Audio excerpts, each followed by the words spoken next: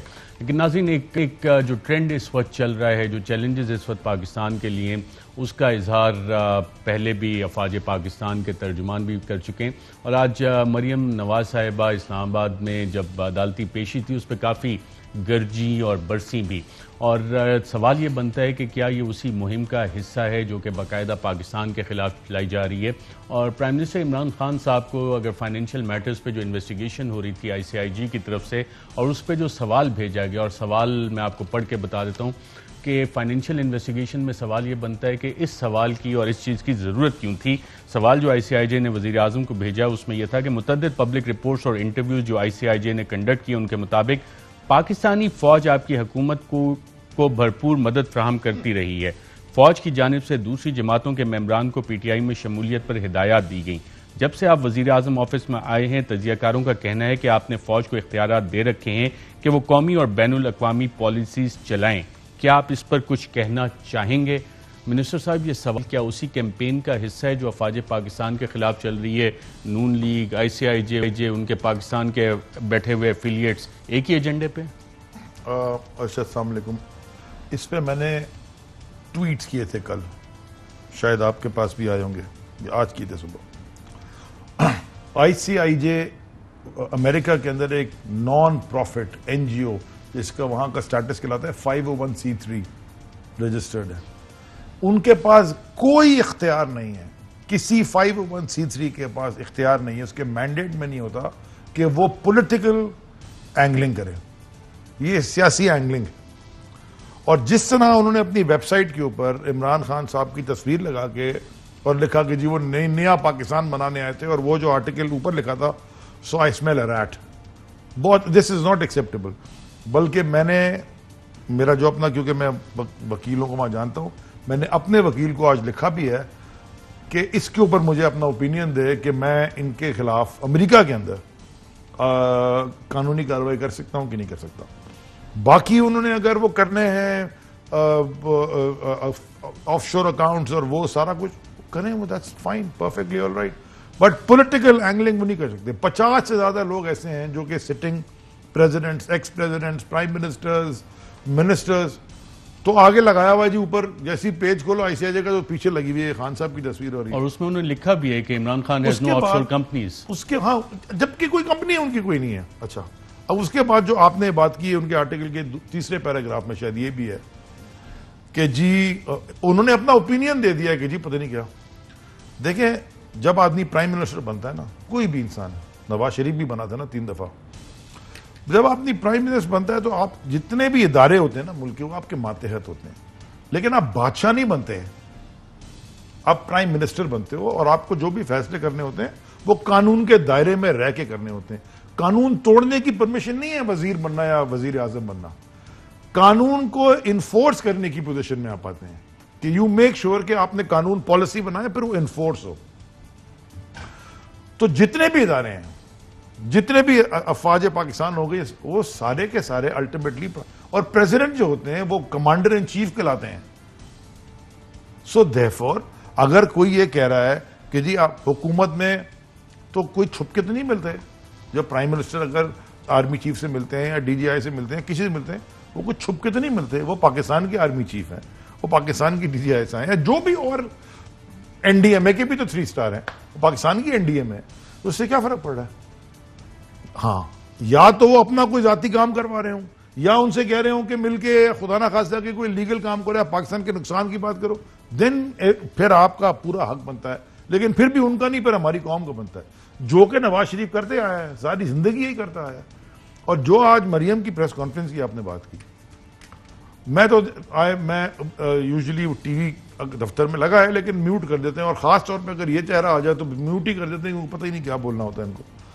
مجھے تو سمجھ میں نہیں آ رہی کہ وہ جس طرح الزام لگاتی ہیں کہ جی یہ ہو گیا, اور اس نے سارا کیا تھا, اس نے سارا کیا تھا, اور جنرل فیض کے ساتھ اوپر آپ کو لنکیج نظر آتا ہے کہ آئی سی آئی جے بھی اس قسم کے سوالات بھیج رہی ہے فوج کو امپلیکیٹ کرنے کی, پھر مریم نواز صاحبہ کی طرف سے بھی وہی بات آتی ہے, اور خاص طور پہ جنرل فیض حمید کا ایک پروفیشنل سولجر کا نام لے کے ٹارگٹ کیا جاتا ہے. آپ کی بھی تو انٹریکشن رہی ہیں جنرل فیض حمید سے؟ بالکل, جب سے جب میں منسٹر بنا, اس کے بعد وہ تھوڑے دن کے لیے ہم, ایک جنرل عاصم منیر تھے, اس کے بعد پھر جب جنرل فیض بن گیا, میری نیول چیف سے بھی انٹریکشن رہتی ہے. میں میری ٹائم کا منسٹر ہوں, جہاز آ رہا ہے, پس رہا ہے, جو کچھ بھی ہو رہا ہے, وہ ابھی نیچے ٹکر چل رہا تھا آپ کی, میں ذرا اس کا جواب بھی دوں گا. تو یہ ہمارا کام ہے, اسٹیٹ سیکرٹس ہوتی ہیں, جب میں وزیر نہیں ہوں گا یا کوئی اور وزیر ہوگا تو وہ اس کے پاس ہوں گی. اور میں پبلکلی کہتا ہوں, یہ لندن کے فلیٹس جنرل فیض نے کہا تھا خریدنے ان کو, مجھے لگتا ہے یہ ان کے والد ظہیر, جنرل ظہیر کے اوپر اٹیک کیے ہو رہے تھے. یہ محترمہ, یہ کیا اسٹوپڈ بات ہے. اگر اتنا زیادہ فیوچر پریڈکٹ کر سکتا ہے کوئی بھی پاکستان کی فوج کا جرنیل, او بھائی جرنیل چھوڑو, کوئی انسان, اور میرے ساتھ دوسری کرے نا, میں اس کو بولوں گا لاٹری کے ٹکٹ میں نمبر کون سے خریدنے ہیں. ان کو پہلے سے پتا تھا کہ کیلبری فرانٹ جو ہے وہ ان کے کمپیوٹر, ابھی ریلیز نہیں ہوا. جنرل فیض ڈی جی آئی صاحب نہیں بنے تھے, کچھ بھی نہیں تھے, پتہ نہیں کیا تھے وہ, اس میں کوئی اور کہیں ہوں گے بارڈر پہ جا, مگر انہوں نے مریم کے کمپیوٹر میں کیلبری فونٹ ڈال دیا تھا. خدا کو مانے کس طرح کی بے وقوفانہ احمقانہ منطق ٹی وی کے اوپر. مجھے تو آپ سوچے تو صحیح, کثری لیٹر بھی ہے جنرل فیض نے کہا تھا لکھوا لو. یہ بھی ان کے ابا کو کہا تھا کہ میرے والد تو بہت بڑے دندے والے تھے, بہت بڑا بزنس تھا ہمارا, انہوں نے مجھے دی. اور چاچا سگا ہے نا, وہ بھی انہی والد کی بابو کا لدی, وہ تو بڑے کنگلے سے تھے, اور بڑی محنت مزدوری کر کے ہاتھ جلا کے انہوں نے پیسے بنا کے. یہ بھی انہوں نے کہا تھا کہنے کو, کیا یہ کس میری تو, یہ بھی انہوں نے کہا تھا کہنے کو ٹی وی بیٹھ کے, بولے میری پاکستان میں تو کیا دنیا میں کوئی پراپرٹی نہیں. یہ جنرل فیض نے کہا تھا کہنے, یار یہ کیا ہے. بلکہ یہ بہت مشہور آپ نے یاد کروا دیا, یہ ناظرین کو ایک دفعہ پھر سنوا دیتے ہیں کہ جو کیونکہ اچھا عرفان قادر ان کے وکیل ہیں, وہ جا کے سپریم کورٹ میں وہ تعریفیں کر رہے ہیں فوج کی.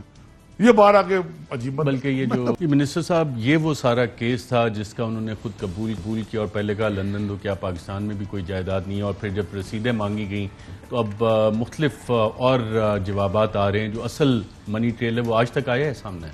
اچھا مزے کی بات یہ ہے کہ یہ ایسے بڑا انٹرسٹنگ ہے, یہ جو آپ پہلے بات کر رہے تھے. میں یہ سوچ رہا تھا, اب یہ سن رہا تھا, یہ کیونکہ ہم پچھلے اتنے سالوں سے سن رہے ہیں, لیکن عمران خان صاحب پرائم منسٹر اپنے وزیروں کی پراپرٹی کا جواب دیں, جن میں سے بہت سارے پرائیویٹ بزنس میں تھے. میرے ہی تو پہلی دفعہ جیت کے آئے ہوں نا, جو میرا پہلے تھا وہ تو دھندا پانی میرا اپنا تھا, ہاں, جو ڈکلیئر بھی ہے. یا شوکت ترین صاحب تو جو بھی ہے وہ ان کے جواب دیں, اور وہ کہہ بھی رہے ہیں کہ میں انکوائری کراؤں گا کھل کے, اور کمیشن یا سیل بھی بنا دیا. اچھا اس سیل میں ایک سیکنڈ, اور نواز شریف جو ہے وہ اپنی پراپرٹیوں کا جواب نہ دے, وہ اپنی اس کے اپنے بچوں کے اوپر نظام میں اس کے جواب نہیں دے گا, اور عمران خان جا کے جواب دے گا. وہ پڑوس کے ڈرائیور جو ہے نا, اس کا ایک بھائی تھا, اس کی جہاں شادی ہوئی تھی, جس کے پاس وہ کام کر رہا تھا, اس کی پراپرٹی ہے وہ. کیا خدا کو مانو یار, یہ کس. اور یہ میں تو by the way sir, I am very sorry, ہمارے کولیگز, آپ کے کولیگز ہیں, ہمارے دوست ہیں, ہم کئی, میں کچھ اینکرز کو دیکھ رہا ہوں, وہ ایسے ایکسائٹڈ ہوئے تھے, پتہ نہیں کہ کیا ہو گیا, پتہ نہیں کیا دھماکہ ہو جائے گا. کوئی خدا کے بندے, تم اس سے تو پہلے پوچھو جس کی اپنی ہے, تم اس کو پوچھ رہے ہو جس کی ہے ہی نہیں نا, اس کی تو احسن اقبال صاحب نے تو باقاعدہ اعلان کر دیا تھا اس حوالے سے، آپ کو پتا ہوگا، اور پتہ نہیں احسن انہیں کیسے اقبال پتہ لگا تھا۔ وہ میں کیا بولوں، وہ کون سے والے واٹن سکول میں پڑھا تھا، میں وہ جا کے دیکھنا چاہتا ہوں کہ وہ کیا باتیں کر رہا تھا ٹی وی کے اوپر بیٹھ کے۔ وہ جواب دینا مراد سعید کے سوالوں کا کہ موٹر وے کتنے میں بنی اور ہم کتنے میں بنانے۔ کل میں دیکھ رہا تھا شو، 4 لین کی موٹر وے 20 کروڑ روپے ہم سستی بنا رہے ہیں 2021 میں پر کلومیٹر، جو کہ وہ 2013 میں زیادہ بنا رہے تھے۔ یہ کون سے لوگ ہیں یہ؟ میں سمجھ، آپ اتنی سی اگر آ جائے نا شرم سے، جو بھی لوگ ہیں اس حوالے سے جے آئی ٹی کا بھی مطالبہ مریم نواز صاحبہ نے، اور جن فوجی لوگوں کے افسران کے نام آئے ہیں اس پینڈورا پیپر میں، اس حوالے سے ناظرین اطلاعات یہ ہیں کہ وزیر اعظم نے کہا ہے کہ بلا تفریق سب کا احتساب ہوگا، اور وہ سب کے سب وزیر اعظم کی اس انکوائری کے سامنے پیش ہوں گے، اور اس کے بعد جو بھی اس میں اگر کوئی غلط کام کسی نے کیا ہوا، منی ٹریل نہ پیش کر سکے یا کوئی لا کی وائلیشنز ہوئیں، تو پھر افواج پاکستان اس کے مطابق کام کریں گے اور کارروائی اس کے حوالے سے ہوگی۔ یہاں پہ ناظرین ایک وقفہ لیں گے، وقفے کے بعد مریم نواز صاحبہ نے کچھ ٹیپس کا ذکر کیا ہے اپنی پٹیشن میں، وہ کون سی ٹیپس ہیں وہ آپ کو بتائیں گے ایک وقفے کے بعد۔ ویلکم بیک ناظرین۔ بریک کے دوران وفاقی وزیر علی زیدی صاحب شدید برہم ہو رہے تھے مجھ پہ اور کہہ رہے تھے کہ یہ جو آپ ٹکٹ چلا رہے ہیں میں نے وضاحت دینی ہے۔ نہیں میں برہم نہیں بالکل ہو رہا۔ یہ جو چاول والے دیکھیں، جو پہلی بات ہے کہ یہ جو کارگو آیا شوگر کا، وہ آیا ٹی سی پی کے لیے، پاکستان کی سرکار کی کمپنی ہے، لیکن یہ جہاز کو آنا چاہیے تھا کے پی ٹی، کیونکہ وہاں پر ہمارے پاس جگہیں خالی ہیں، برتھ اویلیبل ہے۔ یہ میرے پاس آ گیا خط، یہ جہاز ایکسپورٹر کا کھڑا تھا، چاول ایکسپورٹ ہونے تھے۔ یہ ٹی سی پی کا جہاز آیا جس میں شوگر آنی تھی، تو انہوں نے وہاں ریکویسٹ کی نیچے میرے خیال میں رائٹنگ کہ وہ آپ ہمارا جہاز پہلے لگا دیں۔ ہمارے پاس ایک بالکل سمپل میرٹ آرڈر ہے، فرسٹ کم فرسٹ سرو۔ اگر پاکستان فلیگ ہے تو وہ سب سے پہلے، جو میں نے اپنی پالیسی میں کیا ہوا۔ ہم جب میرٹ آرڈر کب چینج کرتے ہیں؟ جب ہم چینج کرتے ہیں جب حکومتی کارگو ہو اور حکومت ہمیں لکھ کے بھیجے۔ اس کا مطلب ہے کہ اگر تیل آ رہا ہے، مو گیس بھی آ رہی ہے اور فرنس آئل بھی آ رہا ہے، تو ہم جو پہلے آیا ہے وہ لگا دیں گے، unless and until ministry of petroleum ہم کو لکھ کے نہیں بھیجتی کہ یہ والا پہلے جہاز لگا دیں، بیکاز میرے پاس ڈیٹا نہیں ہے، ان کے پاس ہے، ان کو پتا ہے کہ ضرورت کس کی ہے۔ اسی طرح شوگر کا جہاز لگا۔ پیٹرولیم کمپنیز بھی آپ سے خوش نہیں ہیں، ان کی مرضی کے جہازات نہیں لگنے دے رہے ہیں۔ I don't break merit order۔ اس پہ منسٹری میں آپ کے دوسرے وزراء بھی آپ پہ کہتے ہیں کہ جو مرضی سر مجھے لکھ کے دے دیں، بھائی آپ لکھ کے دے دیں نا، میرا کام ڈیٹا، میں ڈیٹا جہاز آگے پیچھے کرنے میں بھی کمیشن ہوتا تھا۔ کیا کمیشن؟ یہ ڈیلی کی 30-40 ہزار ڈالر کی دیہڑی ہے، روز کی 30-40 ہزار ڈالر کی دیہڑی ہے ڈیلی۔ ایک جہاز پہ لگتا ہے بڑا جہاز 40-50 ہزار ڈالر کا ڈیمیج، تو اگر 4 دن کھڑا ہو 2 لاکھ ڈالر تو ایکسٹرا ہو گئے نا۔ تو آپ مجھے بتائیں آپ کا جہاز ہے، بولے یار یہ 50 ہزار روپے ڈالر لے لے، پہلے میرا جہاز لگا دو۔ اگر پہلے یہ چل رہا تھا تو یہ پورے پاکستان کو پتا ہے۔ ہم نے میرے پاس کون دے رہا تھا یہ پیسے؟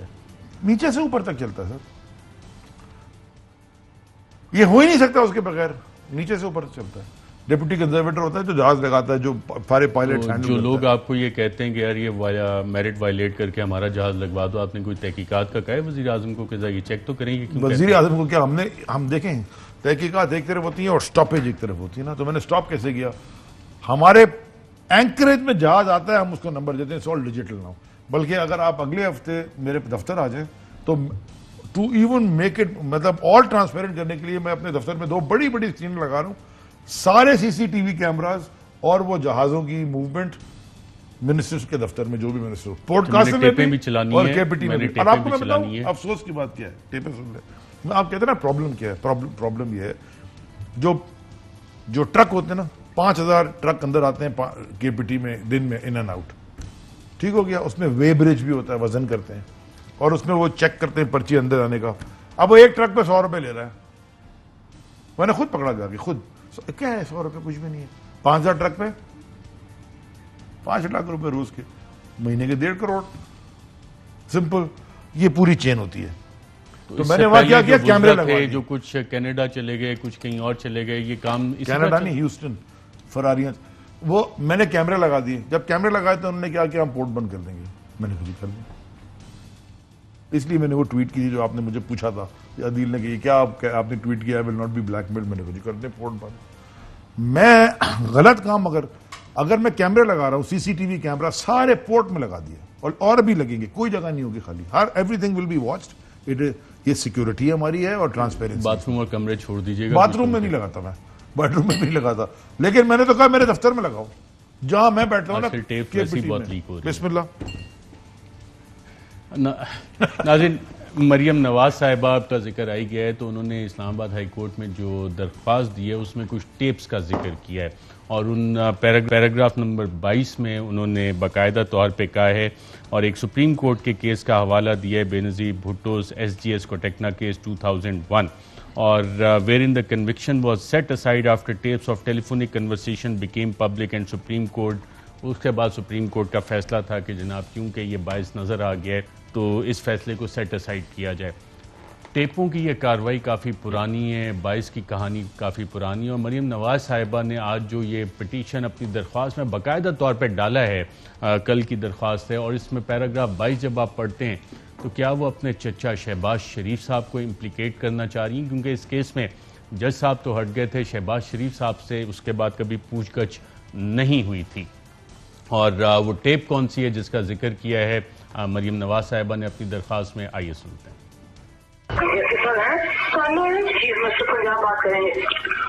جی میاں صاحب السلام علیکم. یار بڑی مہربانی تسی سناؤ.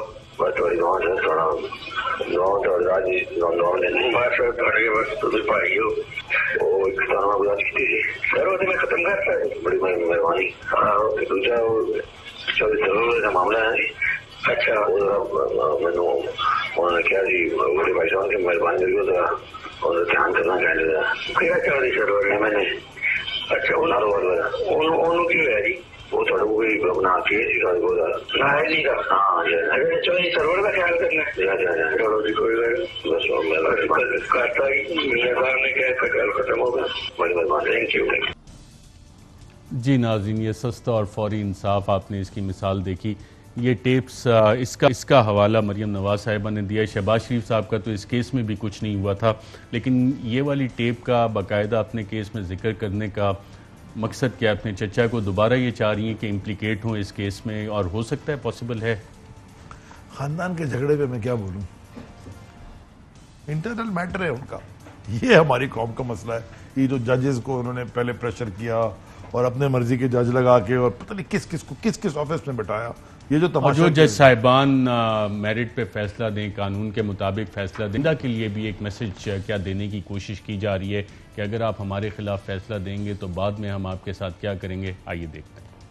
ثاقب نثار صاحب ایک مثال ہیں, میں ان کا نام یہاں پر نہیں لینا چاہتی تھی, لیکن کیونکہ اب تاریخ میں یہ باتیں جا رہی ہیں تو یہ بات میں قوم کے سامنے رکھنا چاہتی ہوں کہ ثاقب نثار صاحب سے جو بھی فیصلے لیے گئے دباؤ میں, مجھے نہیں پتا تھا ان پر کیا دباؤ تھے, لیکن جس طرح سے انہوں نے عدلیہ کا جو وقار ہے, تقدس ہے, اس کو پامال کیا. نواز شریف صاحب کو انہوں نے ایک اس طرح کا ان کے ساتھ وہ کر لیا کہ اس سے ذاتی رنجش کی بو آنے لگی. بار بار جو بھی مقدمہ ہوتا تھا اس میں سزا نواز شریف کو ہوتی تھی. نہ صرف یہ کہ نہ اہل کیا بلکہ پارٹی صدارت سے ہٹا دیا. ثاقب نثار صاحب پوری دنیا کے لیے آج عبرت کا نشان ہیں. وہ آج پبلک پلیسز پہ نہیں جا سکتے, وہ آج کسی کی فوتگی میں, خوشی میں, غمی میں نہیں جا سکتے, کیونکہ ان کو پتا ہے کہ لوگ ان سے سوال کریں گے. جسٹس کھوسا صاحب, عظمت سعید صاحب, انہوں نے جو باتیں کی, گاڈ فادر کہا, انہوں نے سسیلین مافیا کہا, تو یہ ہمارے چہرے پہ داغ نہیں ہے, یہ داغ جو ہیں یہ ان کے اپنے کردار پہ لگے ہیں. جی منسٹر صاحب, آپ نے سنا ایک ادارے کے سربراہ کو نشانہ بنانا, سابق جج صاحبان, سپریم کورٹ کے جج صاحبان کو نشانہ بنانا, یہ اسٹریٹجی کیا ہے اور حکومت خاموش تماشائی ہے اس پہ؟ میرا خیال ہے اسٹریٹجی نہیں ہے, میرے خیال میں فرسٹریشن ہے. ابھی کوئی اسٹریٹجی نہیں رہ گئی, اب فرسٹریشن رہ گیا, اور فرسٹریشن میں جو مرضی آدمی بولتا رہتا ہے.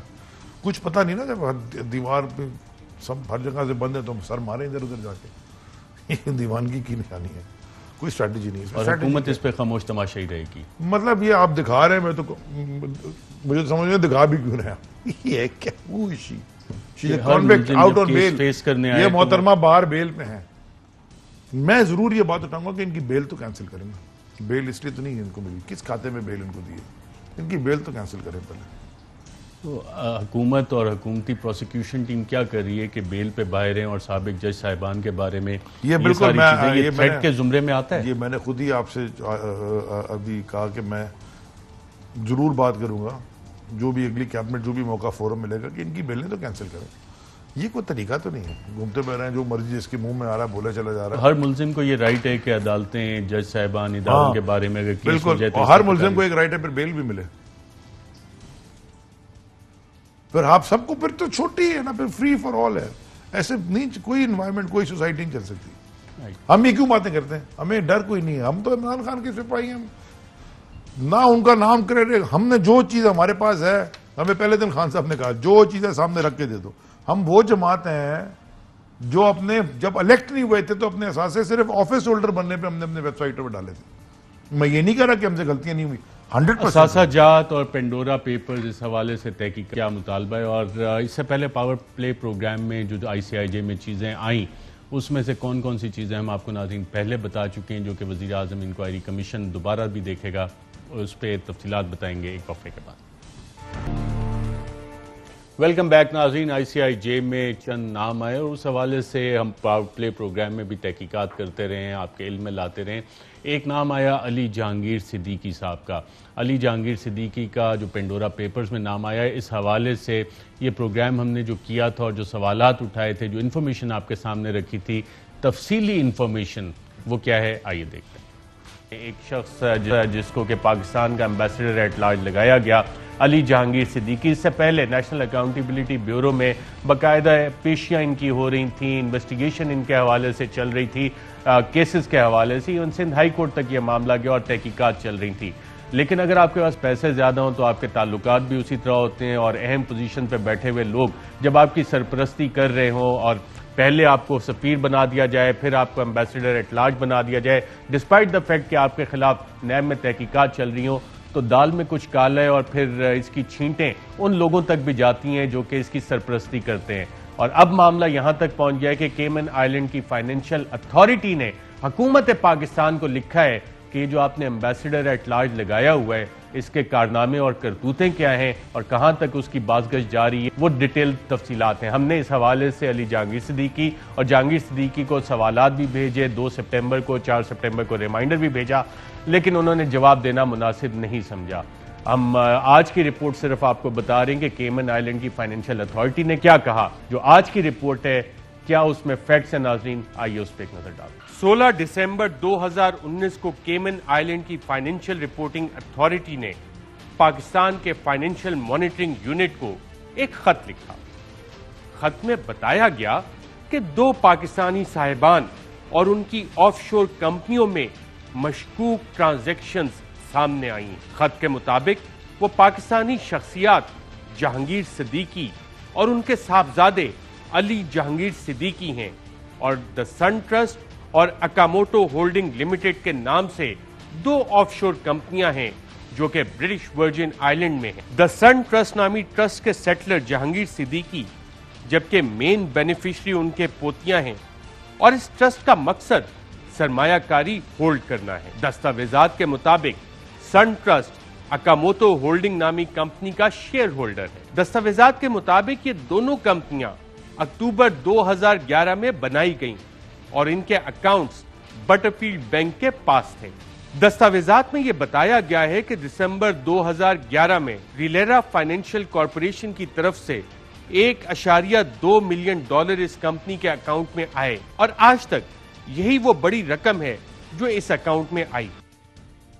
جی ناظرین، اور ابھی تک پتہ نہیں تحقیقات کہاں پہنچی نہیں ہوئی، اور وزیر اعظم کا کمیشن بھی اس حوالے سے کیا کرے گا. یہ وہ سوالات ہیں جو ہم نے بھیجے تھے جن کا کہ جواب موصول نہیں ہوا. ایک اور نام آیا پینڈورا پیپرز میں علیم خان کا. علیم خان صاحب سے بھی ہیگزم انویسٹمنٹ جو کہ وہاں پہ لکھا گیا، ہم نے 2018 میں ان سے کیا سوال جواب کیے تھے، اور اس کے بعد وہ نیب کی تحقیقات بھی انہوں نے فیس کی، باقاعدہ طور پہ پابند سلاسل بھی ہوئے، اور ہر بار اسی کا جواب دے رہے ہوتے ہیں.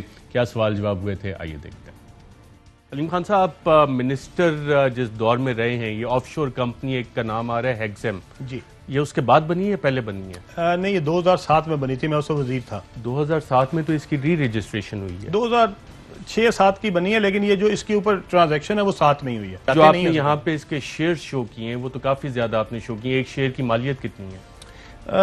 یہ تو نہیں مجھے پتا جی ایگزیکٹلی. تقریباً 14,96,000 کے شیئرز آپ کے نام اور 14,96,000 ہیگزم کے شیئرز آپ کی اہلیہ کے نام ہیں جی. تو تقریباً یہ بن جاتے ہیں 29,93,000 شیئرز. ان کی مالیت کتنی ہے؟ آتھرائز کیپٹل تو آپ نے 50,000 اکاؤنٹنٹ کو ہی پتا ہوگا جی کیا ہے. میں یہ جاننا چاہ رہا ہوں منسٹر بننے کے بعد آپ کو کیا خیال ہے کہ مجھے یہ آف شور کمپنی بنانی چاہیے؟ نہیں، یہ دیکھیں یہ تو منسٹر بننے کے بعد تو نہیں ہے. منسٹر تو میں 2003 میں بنا تھا، 2007 میں تو میں منسٹر ہٹ گیا تھا بلکہ. ٹھیک ہے، لیکن یہ جو ڈاکومنٹس آ رہے ہیں یہ کمپنی تو اسی دیکھیں میرا جو بزنس ہے وہ یہاں پہ بھی اور وہاں پہ بھی وہ ایک ہی تھا. میں ریئل اسٹیٹ ہی کرتا تھا. شروع کب ہوا تھا وہاں کا بزنس؟ میں نے تو کمپنی یہ 2006 یا 2007 میں ہی بنائی ہے جی. یہ آئیڈیا کس نے؟ حسین نواز نے تو نہیں دیا تھا آپ کو؟ ویسے حسین نواز میرا کلاس فیلو تھا. وہ بھی اتنے بڑے ٹائکون بن گئے، اسٹیل ملیں چلاتے ہیں، آف شور کمپنیز. آپ بھی کبھی کوئی یہ ڈسکشن ہے اسٹوڈنٹ ہوئی یا آپ ان سے امپریس ہو کہ آپ نے کہا چلو یار یہ والا آف شور مڈل کلاس فیملی سے ہوں جی. R&R یہ دبئی میں رجسٹر ہے، اس کو 45 کروڑ قرضہ دیا گیا جی. وہ کیسے دیا؟ وہ ہم نے اپنی کمپنی سے دیا جی. کہ کیسے دیا؟ موڈ آف پیمنٹ کیا تھی اس قرضے کی؟ اور ایک چیز یہ آ رہی ہے کہ جو آپ نے اپنی کمپنیز ہیں اس کو ٹوٹل قرضہ تقریباً 1.2 ارب روپے دیا اور جو آپ نے ایسٹ ڈکلیئر کیے ہیں اس کی مالیت کم ہے. قرضہ جو میں نے دیا وہ 1.2 کمپنیز کو، اپنی ہی کمپنیز کو. یہ کوئی بری چیز نہیں ہے، میں قرضہ دے سکتا ہوں. میں ڈائریکٹر ہوں کمپنی کا اور میں نے کوئی 60 کروڑ کے قریب اپنی ہی کمپنی سے قرضہ لیا بھی ہوا. کا موڈ آف پیمنٹ آپ کو معلوم ہے؟ یہ تھرو چیکس ہوتے ہیں جی. جی ناظرین، یہ بھی ہم نے موقف لیا تھا اس حوالے سے.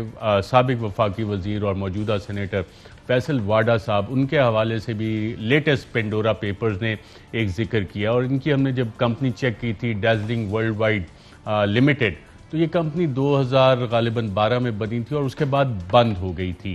اور فیصل واڈا صاحب آئے تھے اور انہوں نے کیا سوالات اور ان کے جوابات دیے تھے، آئیے دیکھتے ہیں. جن پراپرٹیز کا ذکر آ رہا ہے وہ فیصل واڈا صاحب نے کچھ اپنی ڈیکلیریشن میں بھی منشن کی ہوئی ہیں. وفاقی وزیر برائے آبی وسائل فیصل واڈا نے اپنے کاغذات نامزدگی میں لندن میں 4 اور دبئی میں 1 جائیداد ظاہر کی ہے. ان کے پاس برطانیہ میں 292 ایلگن ایونیو پر واقع پراپرٹی کی قیمت 4 کروڑ 38 لاکھ اور 40 ہزار روپے ہے. فیصل واڈا کے مطابق 1920 ہائیڈ پارک پیلس کی قیمت 12 کروڑ 31 لاکھ 63 ہزار روپے. فیصل واڈا کے مطابق 177 کوارڈرینگل ٹاور کی قیمت 12 کروڑ 12 لاکھ 45 ہزار روپے. برطانیہ میں واقع ایک اور جائیداد کی قیمت 1 کروڑ 8 لاکھ اور 67 ہزار روپے ہے. فیصل واڈا کی دبئی کی اٹلانٹک ٹاور میں موجود جائیداد کی قیمت 5 کروڑ 51 لاکھ روپے ہے. برطانیہ کی دستاویز کے مطابق فیصل واڈا کی اہلیہ نے 21 دسمبر 2015 کو برطانیہ میں این وی لمیٹڈ نامی ایک کمپنی بھی بنائی. دستاویزات میں این وی لمیٹڈ کی ڈائریکٹر فیصل واڈا کی اہلیہ. این وی لمیٹڈ ابھی بھی آپ کی کمپنی ہے یا آپ اسے ڈسپوز آف کر چکے ہیں؟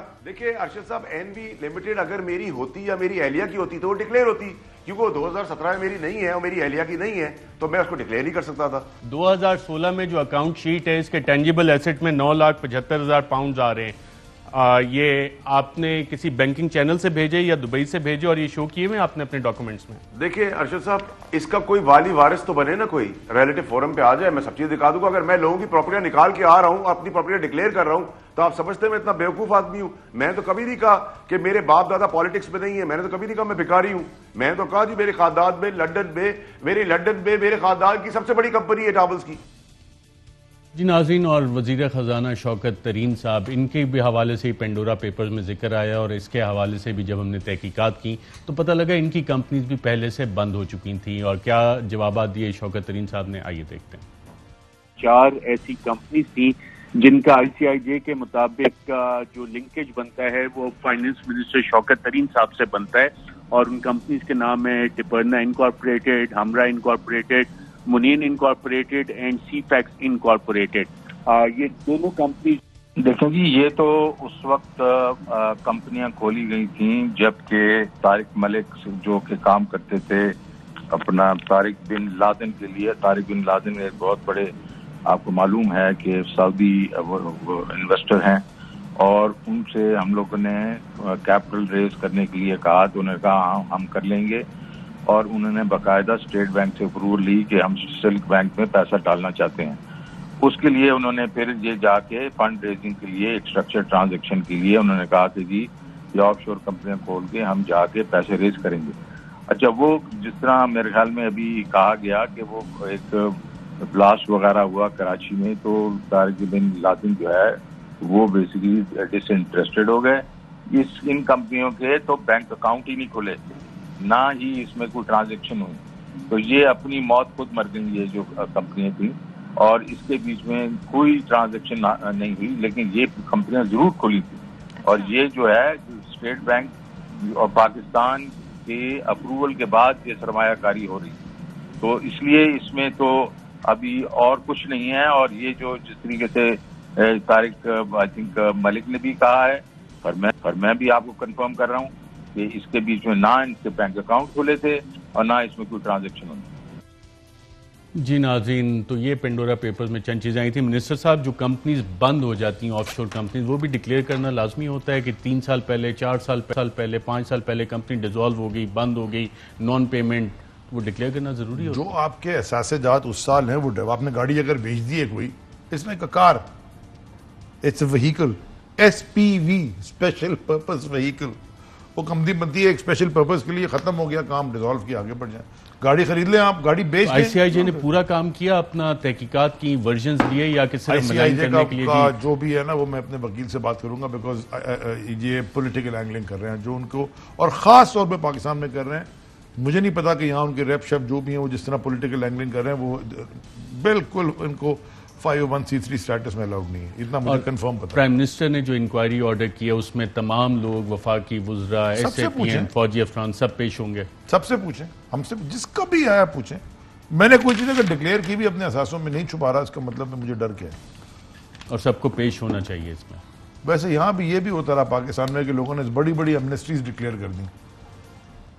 ایک تو آپ کی حکومت نے بھی 2019 میں نہیں, آپ میں انڈیویجولز کی بات کر رہا ہوں نا بھائی. آپ ڈکلیئر کر دیتے ہیں منسٹری میں کہ میرے پاس $2 ملین باہر پڑا ہے, 2-3% دے کے وائٹ کرانے, آپ پر یہ جہانگیر ترین صاحب کے صاحبزادے نے کی تھی.